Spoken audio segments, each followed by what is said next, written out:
Salut! Eu sunt Flavius, iar astăzi vorbim despre șarpele Glicon. Începutul anilor 60 a fost unul excepțional pentru arheologia românească. În anul 1961 au fost descoperite tăblițele de la Tărtăria, pe care se află imprimată prima scriere din nume mai veche decât cea sumeriană. Un an mai târziu, la Constanța, a fost descoperit un excepțional tezaur arheologic. Alături de plăcile pe care erau reprezentat cavalerul Trac, personaj pe care, în opinia unora, l-a preluat creștinismul transferând calitățile acestuia către Sfântul Gheorghe, se aflau statui ale unor zeități păgâne, printre care Isis, Mitra și Selena, adică Luna. Între aceste piese a fost găsită și o reprezentare a șarpelui Glicon. Nicăieri pe mapamont n-a mai fost găsită vreo sculptură antică asemănătoare. Tezaurul constanțean care conținea faimosul șarpe a fost o descoperire întâmplătoare, efectuată în perimetrul vechii gări a urbei de la țărmul mării, cu ocazia demontării unor șine de cale ferată.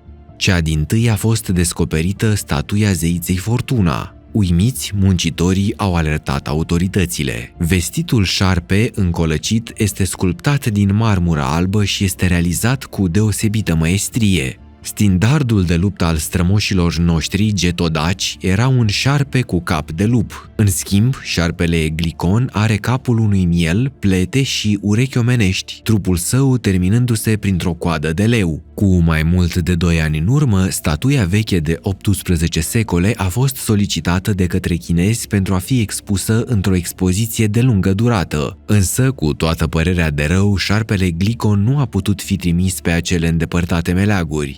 De altfel, inestimabila statuie n-a mai fost scoasă niciodată din sala din care a fost amplasată după descoperire la Muzeul de Istorie din Constanța.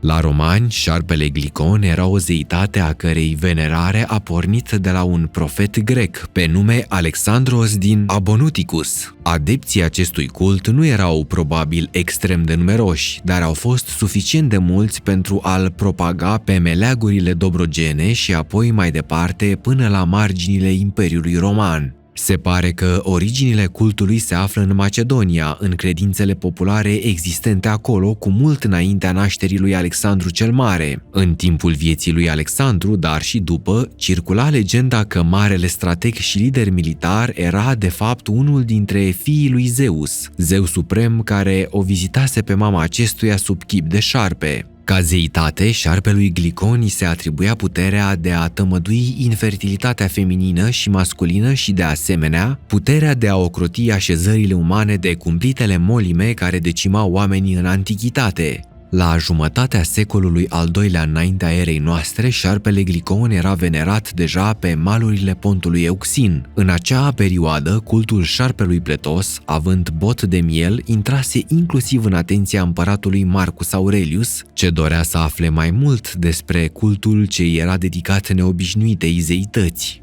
Pornind din peninsula balcanică, cultul șarpelui Glicon a ajuns până departe, pe țărmurile Eufratului. Romanii au emis monede pe care era reprezentată această zeitate. Cu toate acestea, popularitatea sa a intrat într-un declin accelerat spre finalul secolului al III-lea înaintea erei noastre. Se pare că obiceiurile legate de venerarea șarpelui vindecător Glicon s-au stins cu repeziciune în secolul al IV-lea, probabil și ca urmare a expansiunii creștinismului. În lume nu mai există vreo statuie, fie și una vag asemănătoare celei de la Tomis, care să-l prezinte pe șarpele Glicon, zeitate al cărui cult se răspândise cândva într-o mare parte din Imperiul Roman.